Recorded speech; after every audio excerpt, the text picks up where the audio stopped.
Welcome to The World This Week. The World This Week in partnership with The Daily Beast. Joining us, Agnès Poirier, London correspondent for French news magazine Marianne.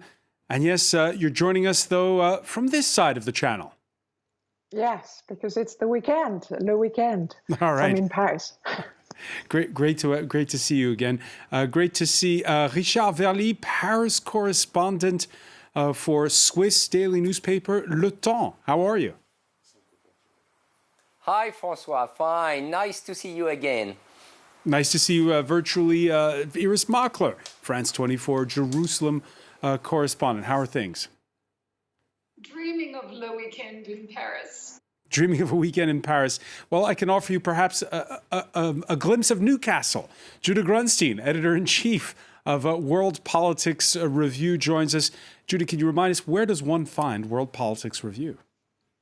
At worldpoliticsreview.com. And if I could say, if there's one thing that makes someone dream about a winter weekend in Paris, it's a winter weekend in Newcastle. Okay. The World This Week on Facebook and Twitter. Hashtag World This Week. The hills are alive with the sound of protests. In France, a land where skiing is a 10 billion euro business that employs 120,000 professionals. The natives up in arms over the government's ban on skiing over the Christmas holiday. Same story in Italy. While over in Austria, the slopes will reopen Christmas Eve, but hotels and restaurants are shut, effectively dissuading foreigners from traveling over. And that drew a big Dankeschön from north of the Austrian border. Insofern bin ich heute, das sage ich ausdrücklich, auch wenn ich verstehe, wie schwer das ist für Österreich, sehr dankbar über die Entscheidung der österreichischen Regierung. Das ist jetzt nicht nur, weil Bayern an der Grenze liegt, das Thema Skifahren. Wir hatten es ja auch gemeinsam adressiert und ich bin sehr dankbar, dass das jetzt eine einheitliche, ja fast schon europäische Entwicklung gibt. Very grateful that there is a unified, almost pan-European response to this. Richard Verly, is he referring to Spain or Switzerland there? Well, I think he's referring to Switzerland. For the moment, you know, the plan is to open the ski resort in Switzerland. The Federal Council, the government of Switzerland, is supposed to give soon the green light. But my understanding is that Christmas in Switzerland will be possible on the slopes, which will not be the case of France. And you understand why so many French people are now eager eventually to go ski in Switzerland, which does not seem to please the French government. It doesn't seem to please the French government. Indeed, we have, I was expecting to get stick from you over the fact that the Prime Minister has been talking about setting up roadblocks to check that people aren't sneaking off to go skiing. But tell me, Richard, is this true that the Swiss government is instituting a ban on singing during this winter period? Would you say it's 1-1 when it comes to regulations? Indeed, there are several funny measures that are being considered. I don't know if it's possible to prevent people from singing on Christmas, but my understanding again that we are more realistic in Switzerland when it comes to Christmas festivities. The ski resort will be open, the ski slopes will be open, and you know, in France, we used to have the gendarme de Saint-Tropez, so maybe soon we'll have the gendarme from the Alps who's going to go after the French skier on the Swiss side of the border. Agnès Poirier, do you care to respond? Well, in Britain, there are no mountains, no slopes. But from tomorrow, a lot of key workers will be able to travel to the EU and back without having to quarantine. They will need good excuses to travel. But journalists are among the people. So they can't travel with their family, they have to travel for work, but still, they might be tempted to report on the ski slopes of the Alps. But more seriously, I don't see what the problem is. If you can always use your legs, don't you, to go up. You don't need ski lifts. You only need the mountain and your legs, and you go up, and then you go down on your skis. Judah Grunstein, there's been a lot of jokes here over the fact that the French have said that resorts will be able to open January 15th, but you won't be able to use chairlifts at this point. Well, I mean, at this point, I think that in terms of the kind of absurdities, in terms of inconsistencies with regulations, we've seen it across every country and across the breadth of the pandemic.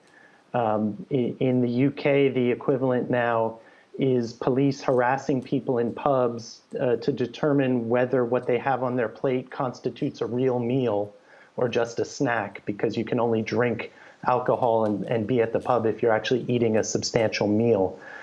This sort of stuff, it's at the same time very funny because it's absurd, and at the same time it's somewhat dangerous because it creates this lack of confidence in the authorities. It creates a lot of confusion, and I think that ultimately it's in the long breath of this pandemic.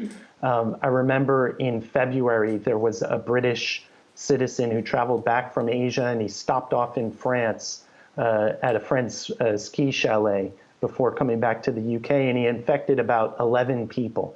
And at the time, that was enormous. 11 people in France infected at once was sort of an eye-opener. And now, obviously, that's a drop in the bucket on a given day. I think that over the course of time, these kind of controversies will sort of fade in significance.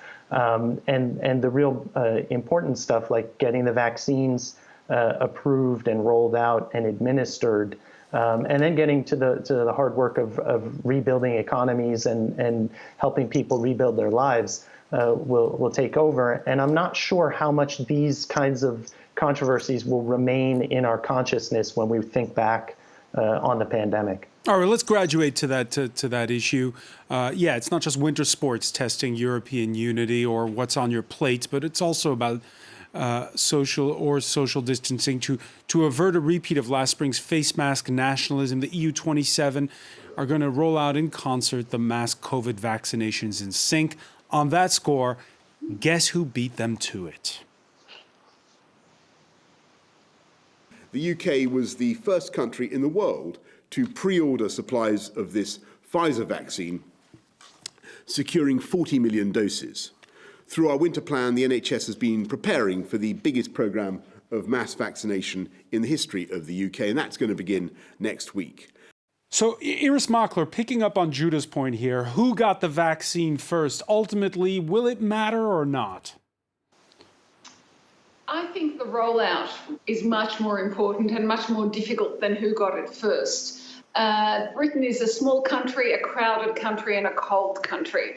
So delivering vaccines at minus 80 degrees centigrade may be possible, and it's actually a good place to test it. If you're talking about the Middle East, the infrastructure, I can't even imagine what it's going to be like. Let's say you do manage to do it in Israel and in Turkey where the infrastructure is good. I can't imagine it happening in Egypt, in Lebanon, in other countries around. I just can't see it. So it's going to be patchwork throughout the developing world, I think, and I think that's where the focus is going to be. India, for example, that's where the focus is going to be shift to next, not who got it first in the first week. Yeah, because humanity did not show itself in its best light, Richard Verly, when we were all competing for face masks on tarmacs back in the spring. This time around, do you see an opportunity to get it right? I believe things will get much better than during the first time of the pandemic. Remember what the situation was 6 months ago. Government were absolutely not ready. The stock of masks was not there, and the competition was to access those masks. At the moment, it will be different because the vaccine will be produced by companies. Those companies, they will have the stock available, so it will be more a matter of distribution. So now it has to be seen how the EU and partner countries will act. For example, my understanding is that the Swiss will go alongside with the EU in terms of providing the vaccine. It seems that the UK wants to go ahead, but I do not foresee any major problem in terms of accessing the vaccine in terms of for those European countries. I do hope that a proper coordination will be in place. Agnès Poirier, the rollout of vaccines, how to get it right, that's just one of the issues on the agenda. at next Thursday's EU summit. Another big one is whether or not we'll have a Brexit deal. 24 hours ago, it looks like we were getting closer. Now, are we getting further away from it? No, I don't think so. But, even Brexit plays in the vaccine debate. Just to brush on this very quickly, yesterday, the education minister in the UK, Gavin Williamson, said that the reason why the UK was first is because simply the UK was best.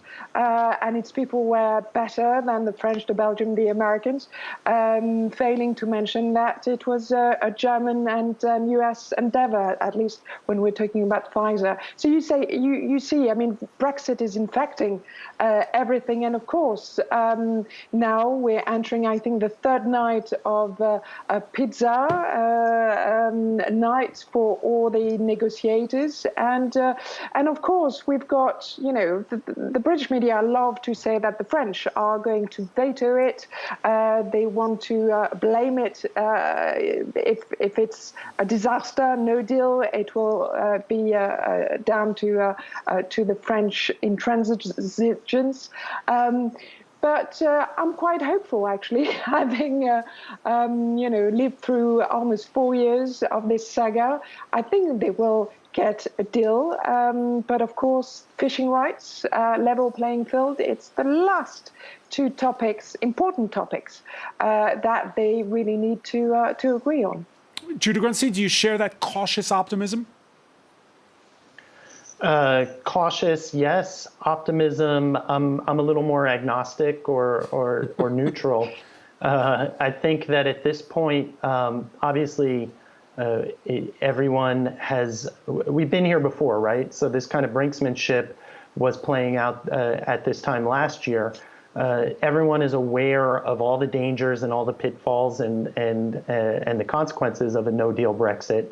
I think they would be even more amplified, obviously, in the context of the pandemic, not just for actually delivering the vaccine, but also in terms of trade and the British economy and the hit that Brexit will take and that will push back the coronavirus pandemic recovery even further.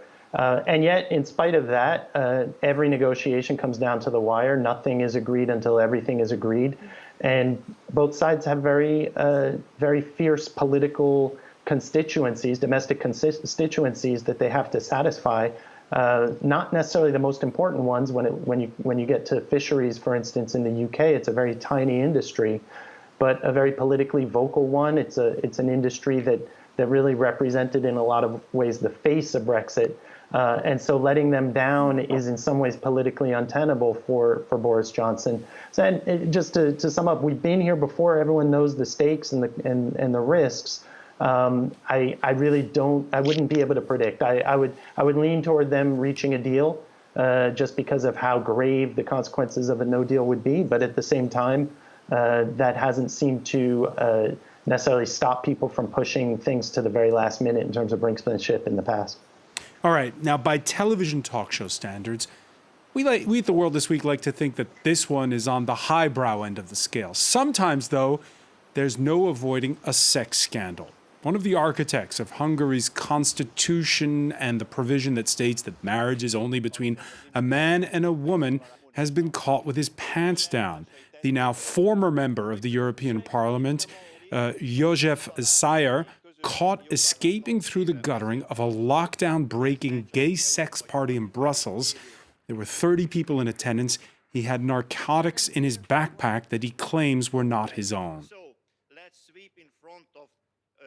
It's nothing unusual. We have the Christmas coming. People basically are thirsty for meetings. And obviously, as I think you said, you didn't know who this person was, Mr. the Hungarian MEP. Yes. But he was at this party. Is that correct? Yes, he was present, like many other politicians from different countries that they are present. So Iris Makler, Hungarian government official, saying this is a private matter.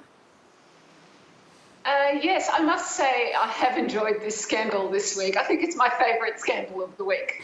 And it also reminds me of the previous Hungarian scandal about 10 years ago, where a leader of the anti-Semitic Jobbik party turned out to find out that he was, first of all, Jewish, and indeed his grandmother had been held in the Auschwitz concentration camp. So I do think they specialise in a particular kind of scandal, and I don't think it is just a private matter. I think it's interesting how little reporting this has received in Hungary, because, you know, it's the hypocrisy, of course, of someone who engages in this, has a good time, but prevents people living in his country by the constitution that he writes from having a relationship that is a gay relationship and sanctifying that.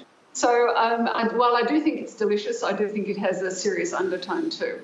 It's got a serious undertone. And Richard Verly, this is a real test this week that's coming up for the European Union. Hungary and Poland, who are pushing back on rule of law conditions on that EU stimulus package. Who's going to blink first? My understanding is that it's going to be very difficult for Poland and Hungary to continue blocking the EU package. You know, the EU is in economic dire straits. It's probably also a reason why an agreement on Brexit has a good chance to come up. When you look at the situation, the economic situation in Europe, it's not possible to wait longer before unblocking those funds. So what argument could be the argument of the Polish or the Hungarians? They are now the back against the wall. You mentioned that sex scandal in Brussels. So I would expect Macron and Merkel to apply maximum pressure on those Eastern Europe governments. It's time for Europe to act, because the reputation of the European Union is at stake. So I expect them to be tough. To tell you the truth, I wish them to be tough on Poland and on Hungary. Agnès Poirier, we've used a lot of hyperbole before, but is this a make or break moment for Europe? Well, there are a lot of things happening at the same time, and that, you know, Hungary and Poland threatening to veto the recovery fund to retaliate in a way against then being scrutinized by the EU is a distraction that the EU really doesn't need. And I completely agree. I mean, it does undermine the stability and even the fund. The problem is that requirement of unanimity. I mean, it's been said before, perhaps votes at the majority would be a better thing. But remember, I mean, you know, during the enlargement of the Union, when 10 former countries from the Soviet bloc joined, and it was such a euphoria for democracy, we thought that democracy was this thing that didn't need protecting. And here we are in 2020, and democracy seems so vulnerable. We saw it with 4 years of Trump, but also with illiberal democracy, as we call them, in Poland and in Hungary. And of course, you know, Hungary and Poland will not continue vetoing because they can be cut off from the recovery fund. But still, it's not a nice atmosphere. We're going to pick up on where Europe's going when we come back with a look at one man whose fate was often tied with that of the EU, French President Valéry Giscard d'Estaing, who died this week at the age of 94.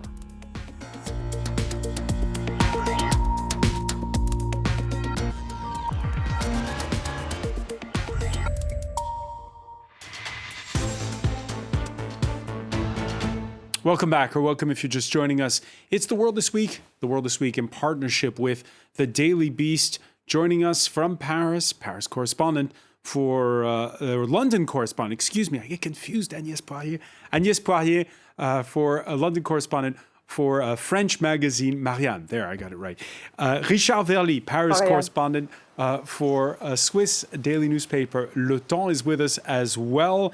We're joined from Jerusalem by France 24's correspondent there, Iris Mockler, and from Newcastle upon Tyne, Judah Grunstein, editor-in-chief of World Politics Review, talking just before the break about Europe. And speaking of Europe, France has been paying tributes to Valéry Giscard d'Estaing, who died this week at 94 of COVID, the last of his generation. He was a one-term president with a mixed legacy on the domestic front, but who'd go on to seal his stature as a giant of the European project, particularly when he was tasked in 2003 with leading the ultimately rejected push for a continent-wide constitution.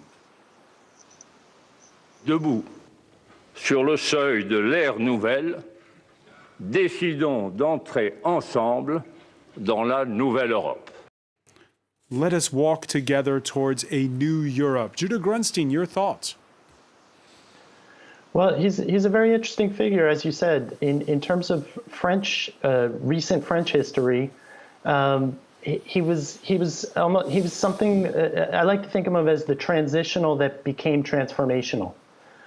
He was this bridge between the old era of giants like de Gaulle and Pompidou, and then later on comes the famous rivalry between Mitterrand and Chirac.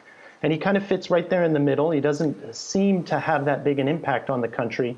But at the same time, he plants the seeds that really do bring France or change France's direction toward a lot of things that we associate now with contemporary French life, like high-speed rail, Europe in addition, some of the reforms and just some of the new kind of politics that he represented. And then again, as you said, his real impact is to make France a much more European country. Even if the 2005 referendum rejected the constitution, I can't see someone like de Gaulle pushing the way Giscard d'Estaing did towards a European orientation of France. And then one last thing I'd add is that he also was somewhat innovative in his diplomacy at a time when the U.S. was very preoccupied by domestic divisions and the war in Vietnam. He created the G7. At the time, it was the G5, which was an informal gathering of leaders as opposed to a formal summit. It's now become a formal summit, but at the time, it was just a weekend gathering in shirt sleeves. So a very interesting figure, transitional in a lot of ways, but in terms of his contemporary impact, but then over the long term, he becomes transformational. And Agnès Poirier, Wednesday's passing of Giscard, a chance to bask in plenty of 70s nostalgia in this country. This blue blood who tried so hard to shake his elitist image. We can perhaps show you the front cover of one daily newspaper, Le Télégramme de Brest, which has him playing the accordion. There's been a lot of talk about those were the Giscard years, reads the headline on it. What's been going through your mind as someone of a younger generation? Well, I grew up under Giscard, and it's interesting because my generation, born in the 70s, he was a sort of ridiculed figure. It's only very much later, as a student, that I realized how great a French president he had been, all the things he had done, because as a lot, actually, newspapers, especially in the UK, said he was haughty, he was elitist, but he achieved. And he was such a great feminist. When you think, he hired 5 women ministers, among them Simone Veil, of course. He legalized abortion, liberalized divorce and contraception. Those were not transitional years. Those were fundamental years. Aspect. And of course, everything that has been said before. And, I think my generation is really reassessing the Giscard years and realizing that, behind his appearance, the fact that he was quite aloof, not only was he a great mind, but he did achieve a lot. And also he belonged to that liberal right that never assimilated itself into Gaullism. And once, General de Gaulle said, well, this young man is going to betray me, but I hope he does it well. And I think he did it well. The spiritual father of Emmanuel Macron? Probably, yes. We should have was asked a few years ago, and he said, yes, there is some Giscard in Macron, and he wasn't that kind to Macron, saying, well, he still needs to learn how to manage. Of course, there were a lot of differences, Richard Verly, between then and now. Then the pressure came from the left. Today it's coming more from the right. And there was also scandal, most notably the Book Assad diamond scandals. He accepted a gift from the Central African dictator, who he later overthrew. And here's a fact that's quite stunning if you don't know it. There were more French military interventions in Africa under his single 7-year term than there were under any other French president of the Fifth Republic. 6 in total, in places like Chad, Zaire, and CAR. Yes, our colleague previously was talking about the transition period, and it's very true. Giscard came into power in France right after Pompidou, and Pompidou, as you know, he passed away while in office, and he was himself the successor of de Gaulle. So in reality, Giscard was the first to turn the page of Gaullism and to put France in a new era, including with its former colonies in Africa, and that's why you had those interventions, because we were in the beginning, in the mid-70s. But coming back to what Giscard really has done to the country, I believe he was the first to understand that the president needed to look after the French society. He was himself an economist by training. He is the last one to have a budget, a balanced budget for France. It was in 1974. Since then, we always had budget deficit. So Giscard was a guy who was coming from, let's say, the Ministry of Finance. He was himself a Minister of Finance, but he understood that the needs were social and the needs were cultural. So he was the first to address human rights, but many other issues, including the media. He dismantled the ORTF, which was the public service regulation. He made it freer, and in a way he lost because he reformed the country, because he gave that impulse of freedom in France. At the end of the day, the left was in better position to exploit it against him. So it's a bit of political tragedy, because he lost in part because of his style. He was seen as too arrogant, but also because of what he managed to do. He freed a French society which didn't want to keep him in power. Iris Makler, people watching us in Israel, will they say, oh my God, France 24 has turned into the History Channel? Or is Giscard someone who is still relevant today? I think less so. You know, there's so much internal trauma that European stories really have to hit people over the head. There are people here who are history-minded themselves and who had dealings with France, of course, during that time. But I think for the general population, he's a remote figure. All right. Now, a sign that the planet has grown used to the new normal in Israel is when we invite Iris Makler on the show and don't even bother to ask about the prospect this week of a fourth snap election in 2 years. Instead, well, we're going to talk about the government's issuing an advisory to citizens against traveling to Georgia, Azerbaijan, Turkey, the Kurdish area of Iraq, and Africa. Of course, Iris, this is in the wake of last Friday's assassination of top Iranian nuclear scientist Mohsen Fakhrizadeh outside of the Iranian capital, and fingers pointing at Israel. Yes, that's right. And Iranian fingers particularly pointing at Israel. And because of that, Iranian belief that it was an Israeli hand that did for their top nuclear scientist. In fact, it's interesting, you know, I don't think he was a well-known figure in Iran until he was named by Israel's Prime Minister Benjamin Netanyahu in 2018. I think you'll remember there was that extraordinary treasure trove, an archive of nuclear documents that Israel lifted from Tehran, brought here, and before they'd even finished, in fact, going through them, Netanyahu, Israel's Prime Minister, did a presentation, and he named Mohsen Fakhrizadeh, and he said, you know, remember this name. Now, he was only at that stage, I believe, referring to his own presentation, but he put that name on the map, and we remember that now because he marked him in a sense. At the start of the week, Judah Grunstein, on the France 24 debate, the panel agreed that, well, this is a poisoned gift, that whoever did it is leaving to Joe Biden, the aim being to perhaps scuttle any chance of returning to that UN brokered 2015 Iran nuclear deal. Is it mission accomplished on that front? There'll be no going back to that agreement? Well, I'd take the gift off of that expression and just call it poison. I don't know whether it will succeed. Definitely, there's this rush between Netanyahu and Trump in the last couple months of Trump's presidency to not tie up loose ends, but leave as many of them as possible for Biden when he comes into office.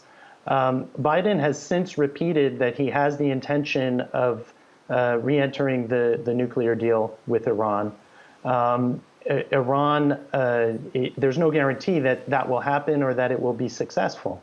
What this really reveals, there's a couple things this reveals.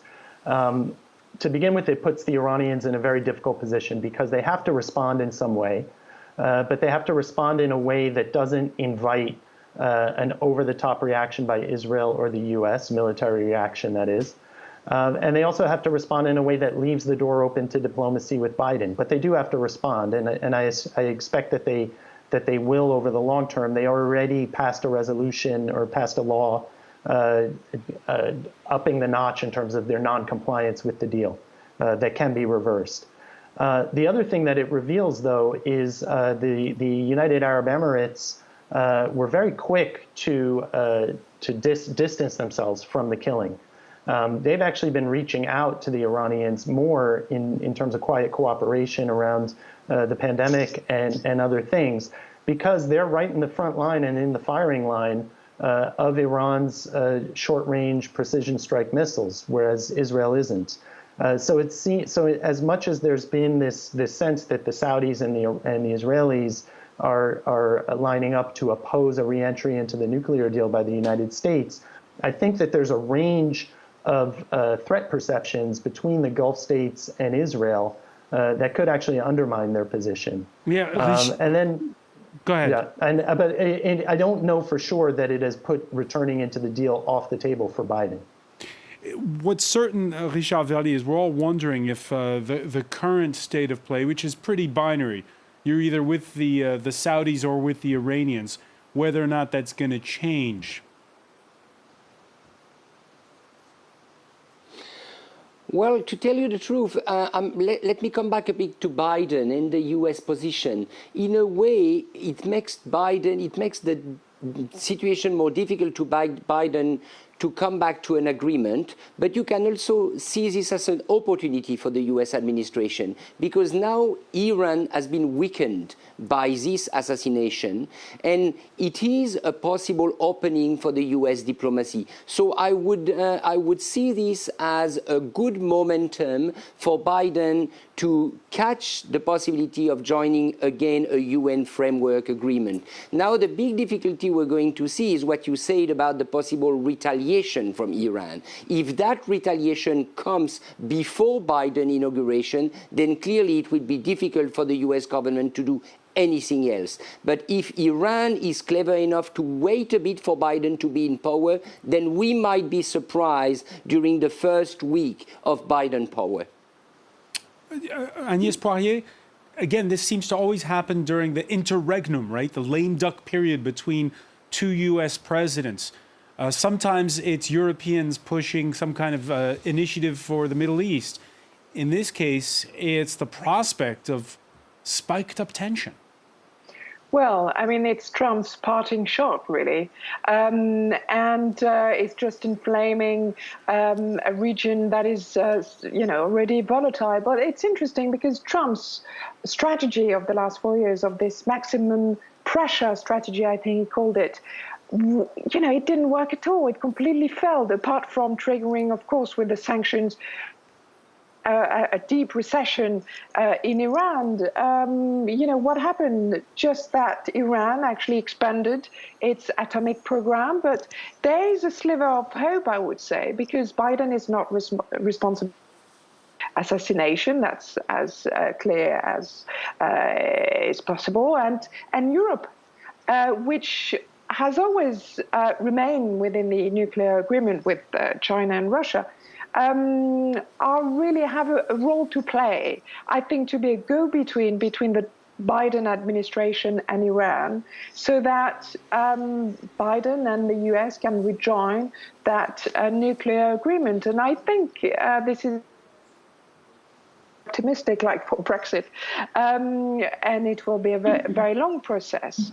But I think that's the dialogue is really the only way out.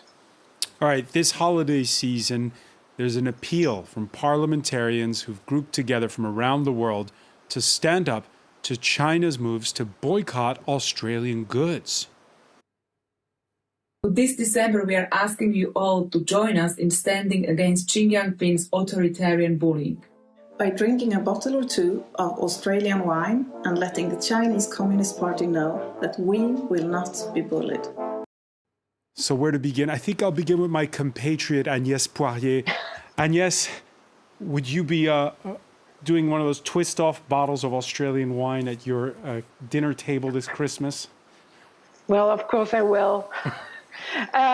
Look, Australia. I mean, we all see China under Xi Jinping being incredibly bullying, in bullying mode, and economic pressure plus political pressure on any trading partner. And the problem with Australia, of course, is that China it's his largest trade partner. Perhaps Australia should look towards Europe. We would love to sell more of our products to Australia, and I'm sure we will not bully Australia. But we've seen it happening, and Australia is not going to be the last trading partner or country to be targeted, and that's of course terrible. But so yes, in other words, I will be buying Australian wine. Some of them are pretty drinkable, right?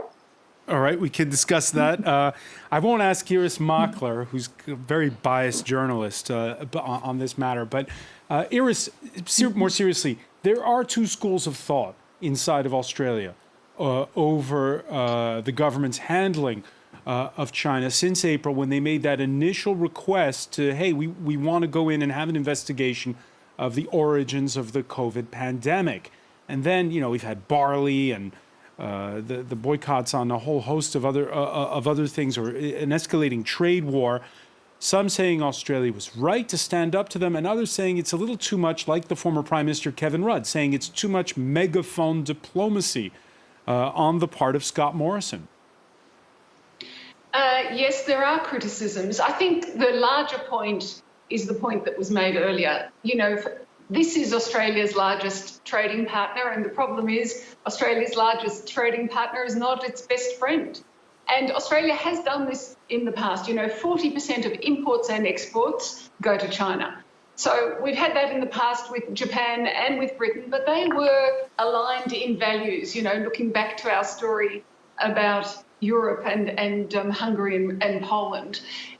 China and Australia are not aligned in values, and that's the fight that we're seeing. It is true there has been criticism of Australia for how it's handled certain things, keeping Huawei out. There are many phases of things that the Chinese are complaining about. They've nailed their 14 complaints, the 14 demands, they call them, to the door and said, you haven't done this right. But it's also plainly China flexing its muscles. It is becoming more, as it becomes more powerful, it's testing that. It's quite interesting that China is very powerful, doesn't seek friends, really. It's a splendid isolation, powerful in isolation. And I think Australia was too vocal. I agree with Kevin Rudd and other journalists, by the way, who know China much better than I do, but who say that Australia's handling of it has not been great. And then there we are. You are the weaker partner in a trade war, and all your eggs now are in that Chinese basket, and maybe you have to reassess. Judah Grunstein, you agree? Yeah, and in agreeing, it's very important to state that the Chinese position is absolutely absurd in its hypocrisy. They're complaining about certain aspects of the free Australian press criticizing China when the press in China is obviously not free to criticize anyone that the party doesn't want to be criticized. In taking Morrison and Australia's response to China or approach to China to task, it's not in any way justifying the Chinese actions toward Australia.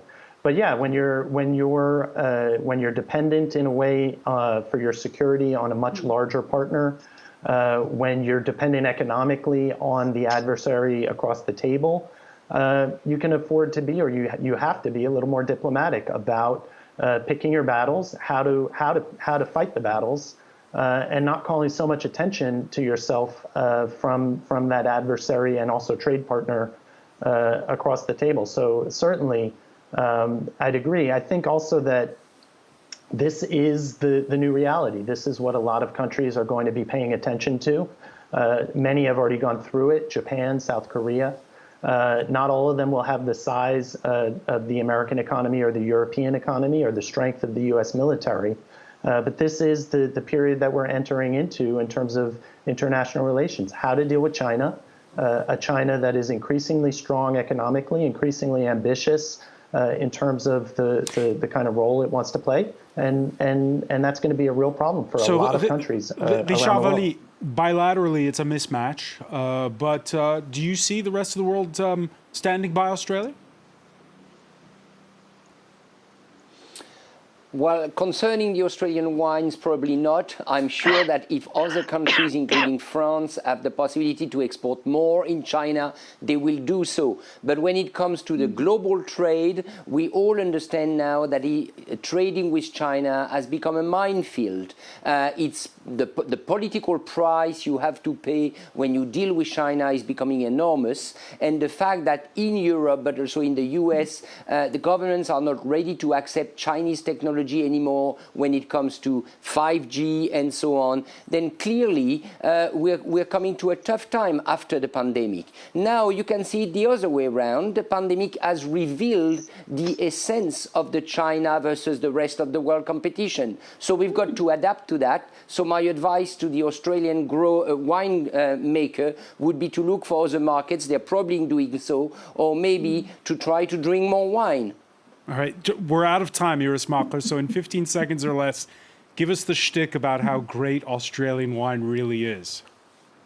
It really, really is. I've done lots of wine stories, and I have to say, it's not just because I'm Australian, it's really good wine. Okay, I want to thank you, Iris, for joining us from Jerusalem. Agnès Poirier, Richard Verly, Judah Grunstein in Newcastle. We want to thank you for being with us here in The World This Week.